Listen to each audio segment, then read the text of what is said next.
Bonjour à tous. Allez, je fais cette vidéo. Alors, la vidéo va être un petit peu plus longue que d'habitude parce que il y a un moment donné, je peux pas non plus toujours faire court et en dire le maximum en un minimum de temps. Alors, je vais revenir sur une notion importante. On me pose beaucoup de questions sur les thérapies holistiques. La thérapie holistique, c'est quoi? Alors, on est dans une société où on entend parler beaucoup de travail personnel, de développement personnel. Voilà. Dans les thérapies holistiques, alors c'est du développement personnel, hein, c'est du travail sur soi bien évidemment, mais on va essayer de prendre les choses dans l'ordre. Alors, dans l'ordre, ça veut dire quoi? Ça veut dire qu'on n'est pas qu'un corps, on n'est pas qu'une tête, on n'est pas qu'une émotion, on est un ensemble de plein de choses avec des dysfonctionnements. Alors, ça peut être un dysfonctionnement physique, métabolique, biologique avec la maladie. Ça peut être un dysfonctionnement psychologique. Ça peut être un dysfonctionnement émotionnel. Mais en tout cas, ce qui est certain, c'est que quel que soit le domaine dans lequel on va avoir une difficulté, il y aura des répercussions sur l'ensemble de l'organisme et de l'humain. Donc, au niveau physique, au niveau métabolique, au niveau émotionnel et au niveau psychologique. Donc dans les thérapies holistiques, on essaye de prendre, j'ai envie de dire, les choses dans le bon sens. Alors dans le bon sens, ça veut dire quoi? Ça veut dire que souvent les gens arrivent dans un état de détresse important. Alors quand vous allez chez votre médecin généraliste, il va vous donner un traitement, alors voilà, on n'est pas du tout dans le cadre de la médecine classique, j'ai envie de dire, mais ce qui est cohérent chez le médecin, dans un premier temps, c'est qu'il va traiter le symptôme pour vous apaiser. Dans les thérapies holistiques, alors moi je travaille via la naturopathie principalement, c'est d'abord de prendre la personne en charge au niveau de son bien-être physique du corps. Vous pouvez avoir le meilleur thérapeute du monde avec toutes les techniques possibles et inimaginables, il n'y aura pas de résultat. Pourquoi il n'y aura pas de résultat? Parce qu'on ne peut pas travailler sur un corps qui souffre, un corps qui a des douleurs, sur une personne qui ne dort pas la nuit et qui ne récupère pas suffisamment. Alors le sommeil est quelque chose d'important et de privilégié chez l'être humain parce que on dort pas parce qu'on ne sait pas quoi faire du reste de la journée. Mais on dort parce qu'il y a tout un processus qui va se mettre en place et c'est un des facteurs déterminants du bien-être physique, psychologique et émotionnel dans le quotidien.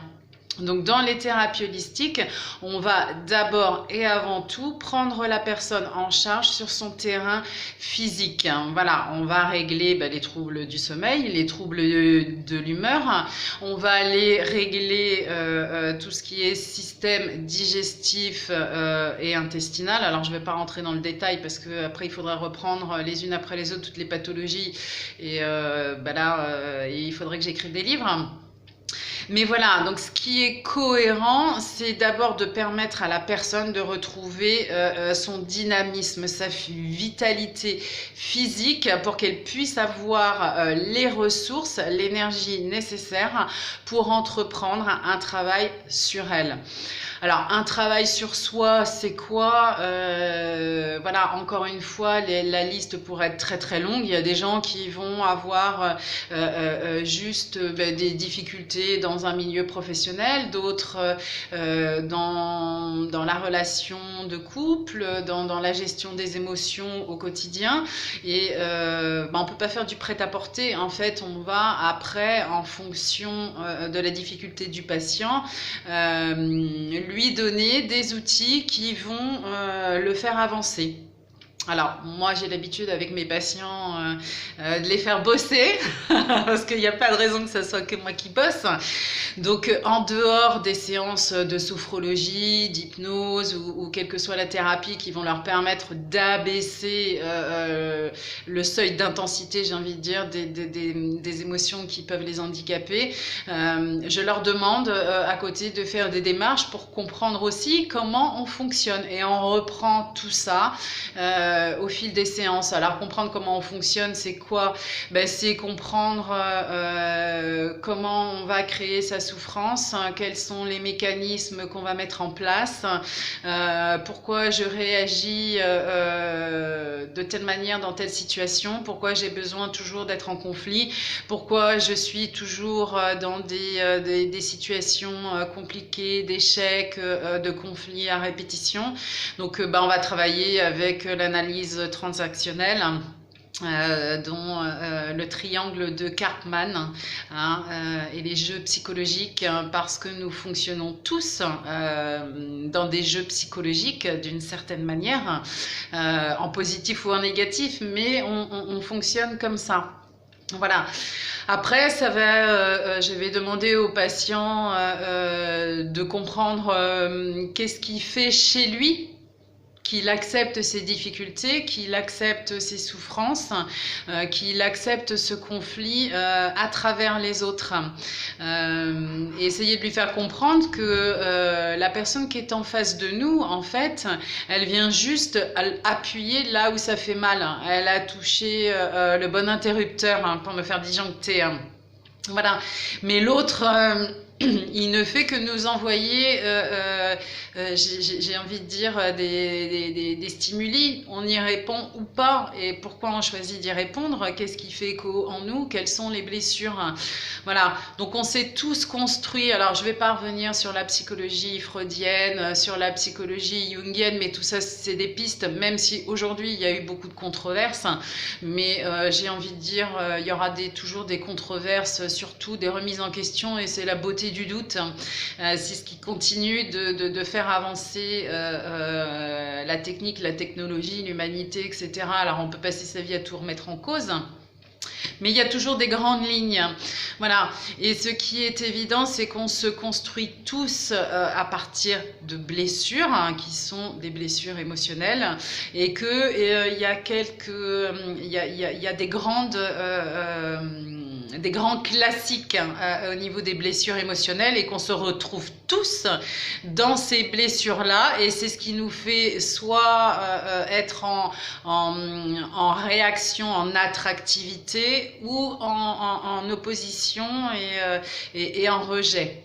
Voilà, donc on a compris que quelle que soit la réaction, quelle que soit la personne qui y a en face de moi ou de nous, la réaction nous appartient, parce que cette personne-là a su aller toucher du doigt une blessure qui est encore présente. Et on arrête de se mettre en colère, on arrête d'en vouloir à la terre entière, on arrête d'en vouloir à l'autre, et on va chercher sa résilience. La résilience, c'est ça. Il y a un moment donné, j'ai une difficulté, j'ai un obstacle, mais je vais mettre en place mes outils, mes capacités pour dépasser l'obstacle. Et ça, il n'y a pas un être humain sur la Terre qui n'est pas capable de dépasser l'obstacle. C'est comme si vous disiez que y avait des gens sur la Terre qui ne sont pas capables de traverser au feu rouge et de comprendre quand le feu est vert, on passe pas, et quand le feu est rouge, on passe. Voilà, voilà. Donc les thérapies holistiques, c'est ça. Et puis il y a une autre notion où le thérapeute en fait va aider le patient aussi dans sa guérison, c'est la mémoire cellulaire. Alors la mémoire cellulaire, c'est quoi? C'est une fois que la personne a retrouvé un rétablissement physique, qu'il est en forme, qu'il a des nuits plus correctes, qu'il a enclenché au niveau intellectuel une démarche pour comprendre sa souffrance, on va aller nous travailler sur le corps, pardon, On va aller travailler sur le corps et libérer ce qu'on appelle la mémoire cellulaire. Alors la mémoire cellulaire, c'est quoi? C'est nos chocs émotionnels, nos chocs physiques, les traumatismes que tout ce que le corps, en fait, toute la mémoire du corps garde depuis notre naissance. La mémoire cellulaire, c'est aussi tout ce qui est engrammé dans notre subconscient et dans notre inconscient par les projections, les injonctions parentales, par l'histoire familiale, l'histoire transgénérationnelle. Parfois, on va retrouver des problématiques qui sont liées de génération en génération. On va retrouver les mêmes difficultés, les mêmes pathologies, les mêmes... voilà, donc on va aller libérer le corps. Alors, on utilise quoi? On utilise la digitoponcture, on utilise la réflexologie, on utilise la médecine traditionnelle chinoise, la fasciathérapie, l'auriculothérapie, enfin bon, voilà, encore une fois, je ne vais pas faire la liste de toutes... de toutes les techniques parce qu'on n'en sortirait pas et je risque d'en oublier plein et je ne voudrais vexer personne. Voilà, mais tout ça pour dire que pour qu'un travail soit efficace, alors il y a plein de gens qui me disent oui, j'ai été voir un thérapeute pendant des années, ça m'a servi à rien, il faut que je continue à travailler sur moi. Alors je vous rassure, tout au long de notre vie, on va continuer en fait à avancer, à expérimenter, et c'est aussi une des grandes beautés de la compréhension de soi, du développement personnel, c'est de pouvoir continuer à avancer encore et encore. Mais c'est pas toujours la faute du thérapeute. Voilà, il faut savoir qu'on a besoin de s'équilibrer sur tous les plans. Le corps physique, le corps émotionnel et le corps mental, et qu'un thérapeute n'est pas un magicien. Vous pouvez faire une séance d'hypnose, vous pouvez faire une séance de relaxation. Si quand vous sortez, vous allez dans un endroit où il y a plein de bruit, où vous rentrez et vous criez sur vos enfants, votre conjoint, etc., j'ai envie de dire, c'est sûr que les bénéfices de la séance vont pas être extraordinaires, mais je suis pas tout à fait sûre que ça soit la faute du thérapeute. Pareil, quand vous essayez à travailler votre respiration pour réguler le rythme cardiaque, le stress, l'angoisse, etc., mais que vous mangez tout et n'importe quoi, alors je ne vais pas revenir sur la notion d'alimentation parce que là, encore une fois, il faudrait écrire des livres, mais notre corps a besoin de vitamines, de minéraux, d'acides aminés et de plein de choses. Alors, je sais pas, hein, c'est notre corps, on vient tous de la préhistoire, j'y ai pas vécu, mais je suis pas sûre, et je l'ai dit lors d'un message avec beaucoup d'humour, je suis pas sûre que à la préhistoire il y avait des McDo ou des magasins bio, hein, mais voilà, on n'a pas besoin de se remplir, on a besoin de se nourrir d'éléments essentiels. Ça ne veut pas dire qu'on ne peut pas se faire plaisir de temps en temps, qu'on ne peut pas faire des écarts, hein. Et je lutte aussi contre ça, contre cette espèce de nouvelle religion qui se met en place.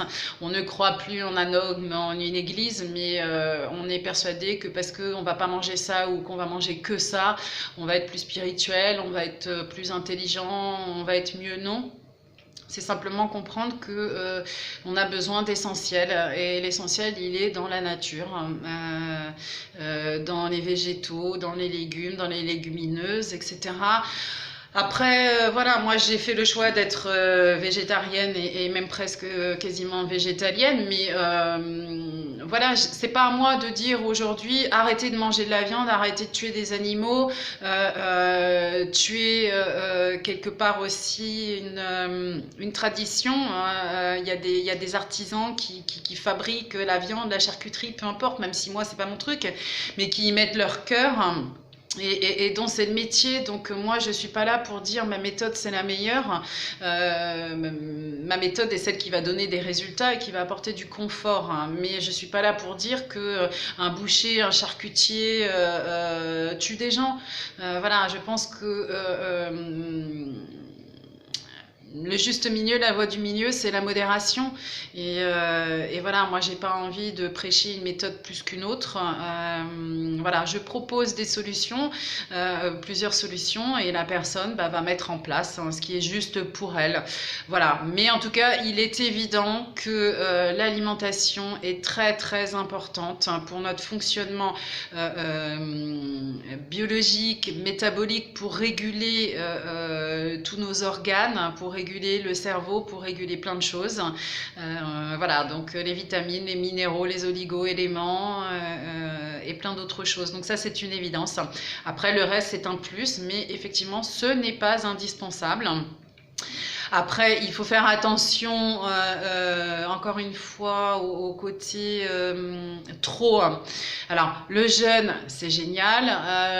La diète, c'est génial. Les monodiètes, c'est super, etc. Sauf que ce qu'il faut juste oublier de dire, c'est qu'il y a aussi un phénomène de sevrage qui va s'effectuer, puisque c'est le but pour nettoyer et désacidifier l'organisme, mais que ça ne se fait pas n'importe où, n'importe quand, n'importe comment, et que il faut être dans des circonstances particulières où on peut se reposer, où on peut être au calme. Voilà, la plupart des gens aujourd'hui sont devenus, alors moi j'appelle une alimentation monastique. Moi j'ai des gens qui viennent me dire oui, je suis tout le temps fatiguée, je récupère pas. Oui, mais parce qu'il faut garder la ligne, il faut être en forme, il faut rester jeune, on mange pas alors qu'on a des journées de cinglés avec une grosse charge de travail, de grosses responsabilités, des activités avec les enfants, des activités pour soi, du sport, mais voilà, moi je suis pas magicienne, et il y a un moment donné, c'est être dans le juste dosage. Vouloir faire des jeûnes et des diètes pour se purifier de temps en temps, c'est bien, mais dans un contexte adapté. On ne peut pas voilà, comment vous expliquer, on peut avoir la plus belle, la plus grosse des voitures, s'il y a un moment donné, on lui demande de rouler à 150 km/h et qu'il n'y a pas de carburant, la voiture, elle va s'arrêter. Et ça, c'est pareil pour notre corps. Donc, si vous lui donnez rien, ou si vous lui donnez tout le temps du mauvais carburant, il y a un moment donné, vous allez finir à la casse. Alors, pardon, le mot est pas très joli, mais c'est un peu ça. Donc, voilà, j'espère que cette vidéo a été claire. C'est pas facile de synthétiser toute l'information. Donc, comme d'habitude, si vous avez des questions, vous m'envoyez en message, ou si vous avez des thèmes spécifiques, des pathologies que vous avez envie que j'aborde, je le ferai. Mais voilà. Avant tout, de la modération. Voilà. Vouloir convaincre, c'est être d'abord convaincu, avoir expérimenté. Voilà, donner des informations. Le but, c'est juste de véhiculer une information, et chacun aura la possibilité de faire ses choix et de tester. Mais il n'y a rien imposé, jamais. Il n'y a pas de méthode miracle, il n'y a pas de sauveur de l'humanité, et ça je l'ai déjà dit aussi, parce que sinon il y a bien longtemps qu'on aurait réglé la plupart des problèmes de la Terre tout entière. Voilà, je vous souhaite une très très belle fin de journée, et puis voilà, s'il y a des questions, vous me les envoyez, pas de problème. Bonne journée, ciao ciao.